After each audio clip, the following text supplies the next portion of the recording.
తల్లిదండ్రుల నుండి పుట్టుకతో వచ్చే జెనోమ్ అంటే ప్రాథమిక మనసు పుస్తకంలోని 3 బాధ్యతలు మరియు 6 గుణాలు మనిషి బాహ్య ప్రవర్తనకు కారణమవుతాయి మరియు అతని అవయవాల జీవిత కాలంను కూడా నిర్ణయిస్తాయి. అంటే మనిషి జీవిత కాలంను కూడా నిర్ణయిస్తాయి.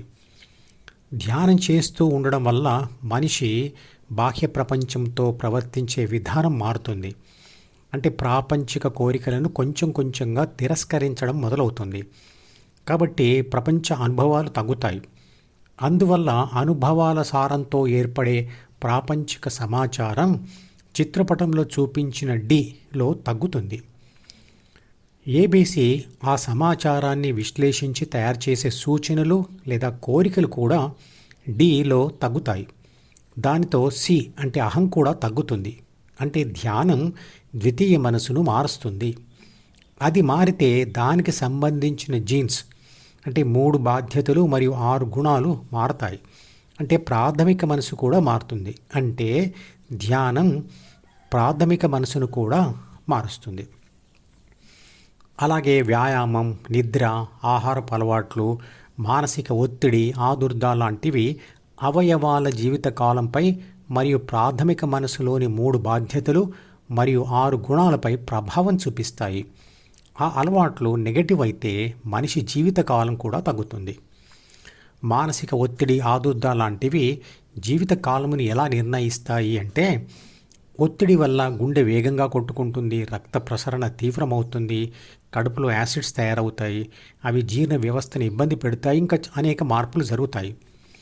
ధ్యానం చేస్తూ చేస్తూ ఏబీసీ డిఈఎఫ్ను విడిచిపెట్టి తర్వాత సి మరియు బిలను కూడా విడిచి సమాధి స్థితిలోకి వెళ్ళినప్పుడు శరీర రక్షణ, పోషణ అనే బాధ్యతలను కూడా ఆత్మ విడిచిపెట్టడం వలన శరీరాన్ని పట్టించుకోకపోవడం జరుగుతుంది.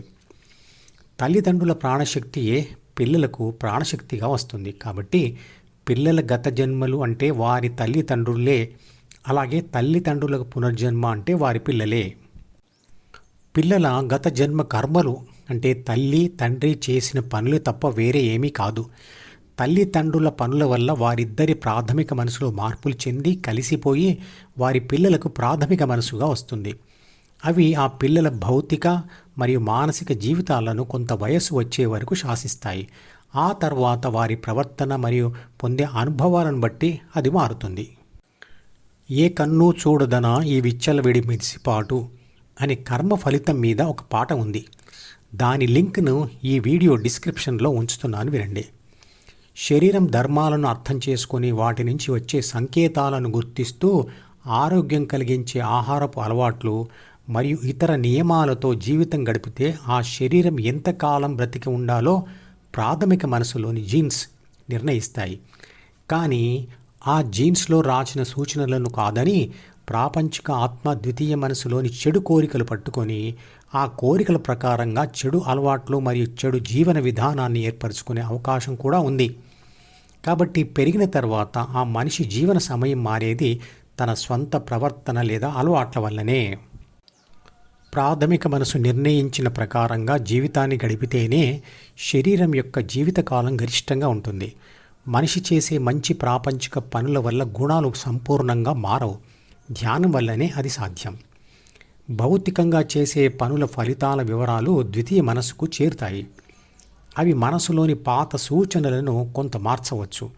అందువల్ల ప్రాథమిక మనసులోని జీన్స్ లేదా గుణాలు అంతవరకు మాత్రమే మారవచ్చు. కానీ అవి గుణాలను సంపూర్ణంగా మార్చలేవు. ధ్యానం ఒకటే అందుకు మార్గం. ఏబీసీ డిలోని గత సమాచారం మరియు సూచనల ఆధారంగా ప్రస్తుతంలో జరిగే విషయాలకు భవిష్యత్తును దృష్టిలో పెట్టుకుని స్పందిస్తుంది. తప్పుడు సమాచారాన్ని స్వీకరించడం లేదా స్వీకరించిన సరి అయిన సమాచారాన్ని కూడా సరైన విధంగా విశ్లేషించకపోవడం, సరి అయిన సమాచారాన్ని సరిగ్గా విశ్లేషించి తయారు చేసిన సూచనలను కూడా అమలు చేయడంలో ఆదుర్ద లేక మానసిక ఒత్తిడి ఉన్నా అది ఓటమికి దారితీస్తుంది. మధుపదం యూట్యూబ్ ఛానల్లోని ప్రతి వీడియోకి ఒక నెంబర్ ఇవ్వబడింది. 1వ నంబర్ వీడియో నుండి మొదలుపెట్టి వరుసగా చివరి వీడియో వరకు చూస్తేనే ఆత్మశాస్త్రం సంపూర్ణంగా అర్థమవుతుంది. ఈ వీడియో డిస్క్రిప్షన్లో ఉంచిన మధుపదం ప్లేలిస్ట్ లింక్ ద్వారా అన్ని వీడియోలు వరుసగా చూడవచ్చు.